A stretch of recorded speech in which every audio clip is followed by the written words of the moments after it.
Welcome to the Creative Soul Healing Podcast. Here we talk about the connection between creativity and healing, and how we are creative and how creativity helps us heal mentally, physically, and emotionally. Join us now. Hi everyone, Larissa Russell of Creative You Healing, and today I have with me Olga Gurts. Olga is a mother of three, entrepreneur, homeschooler, postpartum nutrition coach, and intuitive movement facilitator. Her dance yoga fusion classes help women connect with their bodies, align with their purpose, and dance with the challenges and uncertainties of life. So welcome, Olga.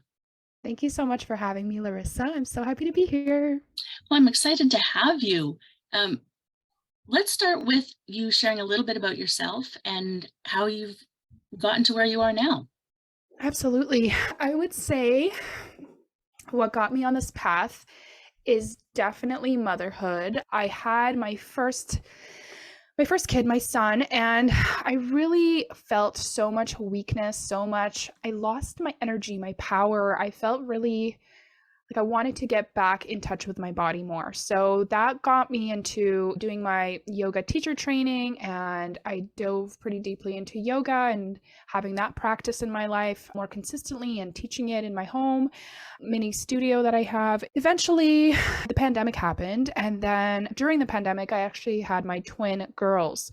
So they're 2 years old now, but throughout the pandemic, it was a very, very challenging pregnancy, and I learned so much about going within and being my own everything, being my own healer, being my own sense of stability and my own anchor, because I was really focused on getting through this whole experience on the other side, not being overly stressed.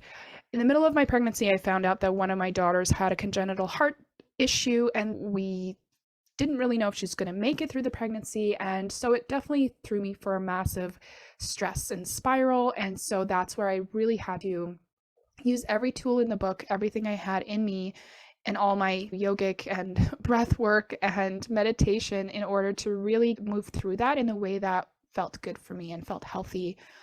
And so on the other side of that, everything went well. She's doing absolutely amazing right now. And that was awesome. But I also, again, I lost that connection with my body again, because during that whole experience, I could barely move. I was like hardly walking. It was really challenging.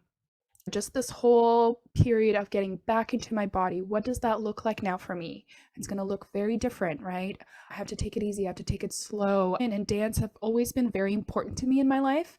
And so I infused those into my experience as much as I could, because that's what really made me thrive. It was a form of meditation for me. I don't do well with traditional meditation. I do a lot better with moving meditation. And so I really incorporated that into my practice, and I did more studies in postpartum nutrition in order to get our bodies back to feeling incredibly well as mothers. And I kind of infused those two things together. And so now I lead intuitive movement classes where I get women to do some of a class that's a little bit like they're following what I'm doing, but a big part of it is also embodying what it is that their body wants to do naturally and freely. So it's really liberating us from those stagnant masculine shapes that sometimes even in yoga, it's like structured. So how do we move in an unstructured way? What does that do for us? How does that help us to liberate ourselves spiritually, physically, in all the ways? And at the same time, I use prompts and affirmations to really allow ourselves to anchor ourselves in self-worth, to explore our bodies more, and really just see what comes through our physical form through movement. So that's what I teach. It's kind of a mouthful, and I'm still really finding the words to truly explain it, but that's how I've been explaining it so far. Well, it sounds amazing. Like, as someone who loves to move, right? Mm. You get so caught in the what you look like often, Yes. right? When you're moving. And so giving that permission to like just move freely. I am so uncoordinated. So following a class is never good for me. I never took aerobics and all of those things that, Mm. were popular when I was younger, because it just didn't work for me. But Yeah. allowing that free movement in it, I think is amazing. And you do Mm. this online? As Yeah, so it's It's virtual. I just had my very first in-person retreat. It was a mini retreat with some of my friends and actually a few people that I just met for the first time in my home. It's only 250 square feet, but we did have a little ceremony and intuitive movement practice in there. This just happened like last weekend. So that was my first time doing this in person. So I think I will be doing more in-person circles because I love that sisterhood, that community. That's really one of my goals as well in life, is to build a community of women that are able to support each other through the highs, through the lows, like all of the things that go on in our lives. They're just so much easier when you feel held and when you feel facilitated by other strong women that have gone through crazy things in their life too. So that's definitely one of the reasons why I do this. I do a lot of virtual stuff for sure. And I think that's really important what you were saying about that community of women, right? We have become such a society of solo, right? Everybody's Yes. separate. We Yeah. don't family together and we're all alone. And we often think we're the only one going through that. And when you bring a community of women together, you find out, no, we're all going through these things. Yeah.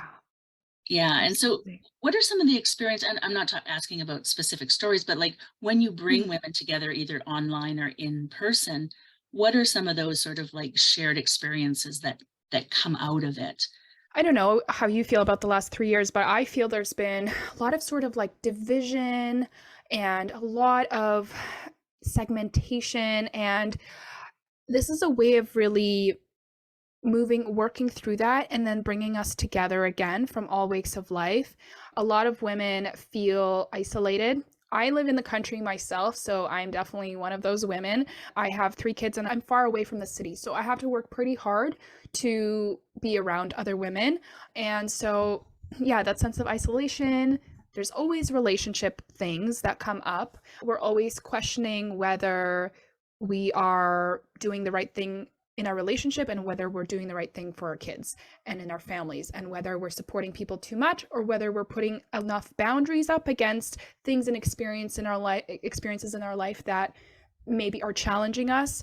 There's just so many things that come up in terms of, and we women tend to martyr ourselves. We tend to really give so much and then we get lost in the process. So just that sense of depletion and replenishing that depletion within ourselves and that self-love is what I find is often the challenge, right? Like we know we have to do self-care, yeah, absolutely, but people are either taking care of their elderly parents or people are juggling 1,000 things at once, their businesses, their other side projects, their families, you know. And then on top of that, something like the pandemic happens and that throws you for an intense loop. People now have to homeschool without any experience doing this. Like just a lot of stress and overwhelm that comes up for women, and moving through that can be so supportive in community format for sure. Yeah, yeah. And like I said, I do think that's so important because we don't, when we're isolated like that, like even Yeah. before COVID Made it intensified so it, much worse. we don't realize that there's other people just like us. And on the flip side of COVID, because yes, there's definitely a lot of negatives that have happened, but I've seen a lot of people starting to work more on themselves, right? Because it gave them some Yes. space to do that internal work. And so I think women are starting to recognize that self-care is not like, well, I went to bed early one night or I went Yeah. to the spa one day. It's like, I truly need to do what fulfills me. I need the Yes. space and time, and I can't do for everyone else unless I do that. And they're starting to Absolutely. recognize how important that is. Yeah, and I'm glad you said that because that's the movement that I feel I'm a part of, is to really get women to come inward and see themselves as the medicine, see themselves as the healer, see themselves as what they need to move forward in life, to find what it is they're looking for, to get clarity. It's coming back in because I feel a lot of women have this shift in their life where they realize, oh my gosh, I've been looking outside of myself this whole time to find happiness, to find the thing that fulfills me, to find what's next for me. I'm like constantly, and you know, the internet facilitates that because we're able to Google everything. We're able to go elsewhere and like try to find things that might make us happy today or tomorrow. And that's all great. And there's absolutely a space for that. But at the end of the day, like if we cannot learn to come inwards and come into ourselves, then we feel lost more times than we feel grounded. And so that's really what I focus on in pretty much all of my classes, is that grounding, that awareness, that anchoring of like, I deserve to be here. I belong here. I am the anchor, comes from me. Yeah. Yeah. And so important with all the other caretaking duties that we Yes. have, right? There's Yeah, a high expectation in our culture that women will do all the things. And so absolutely. And recognize, we're good at it. We multitask, we go all in on everything. We say yes a lot than maybe we even should, because we feel and we care. That's the thing. We care so deeply and truly and genuinely that it's hard for us to say no sometimes, and to use discernment and to put that boundary, because we're like, we're going to let someone down. so the one question I ask everyone, what does healing with creativity mean to you? I love that question so much. I think that creativity comes from our sacral chakra, and that's also what I teach. And coming into that sacral area where our creativity resides and allowing that to be expressed in whatever way is unique to us.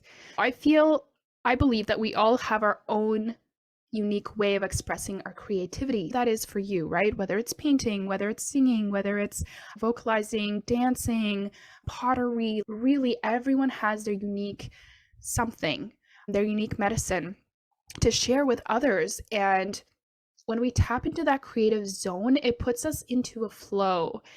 And that flow itself is so healing because, like a moving meditation, it allows us to separate from our thinking brain and puts us into that non-linear thinking, that creative feminine energy. It's the creator energy. It's absolutely beautiful, and healing can take place in that zone when we are in flow, when we are not in our minds, when we are just in our primal. That's really what it is. I feel like we access that primal part of us.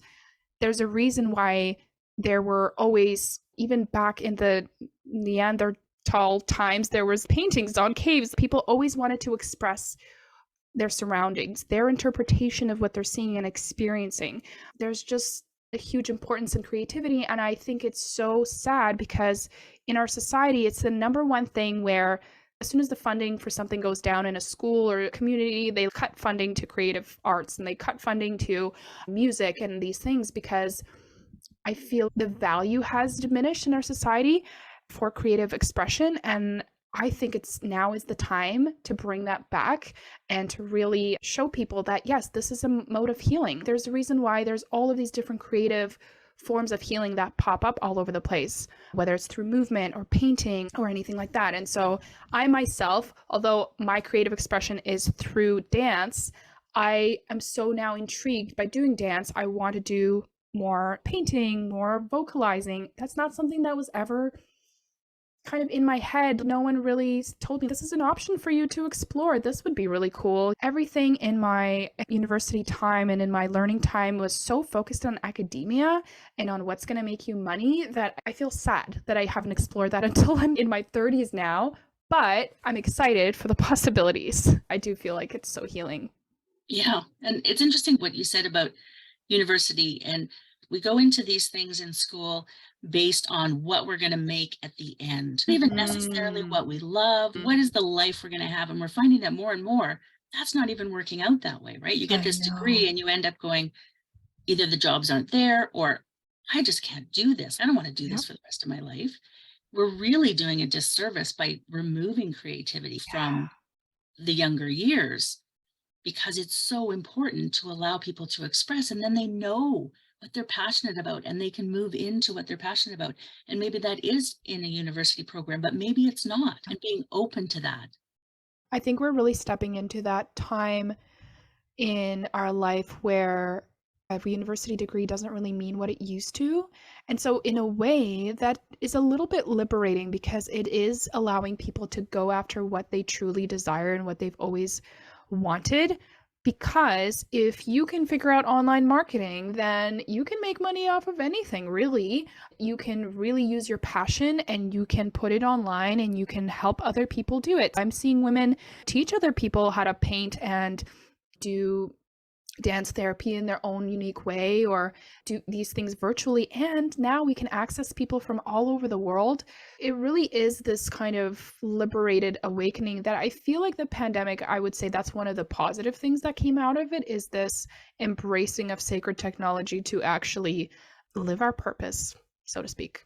Yeah, I would absolutely agree with that. Yeah. Absolutely. Well, I see that you have a free gift. You're going to allow people a 20-minute yoga dance fusion to try Yes. it, which I think is so exciting. I might have to do that myself just to It's so see. fun. Is there any final thoughts before we go today? Anything you'd like to share? Yes, just tap into your creativity. And if you don't know what that is, start trying things because I feel like a lot of people get stuck there and they just think they're not creative.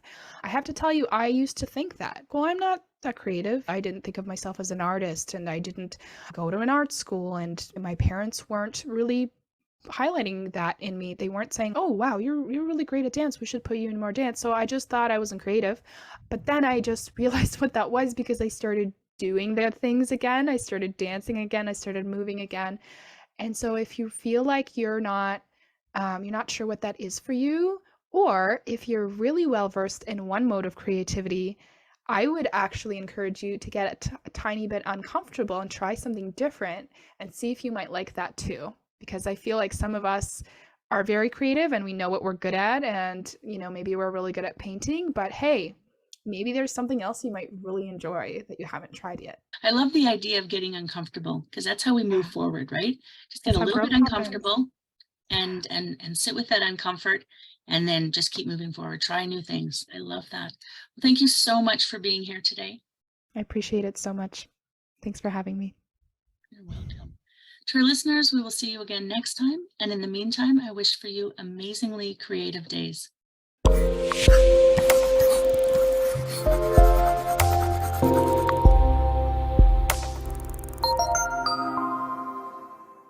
Thank you for listening. If you found our podcast of interest, we'd love for you to leave a review wherever you listen in.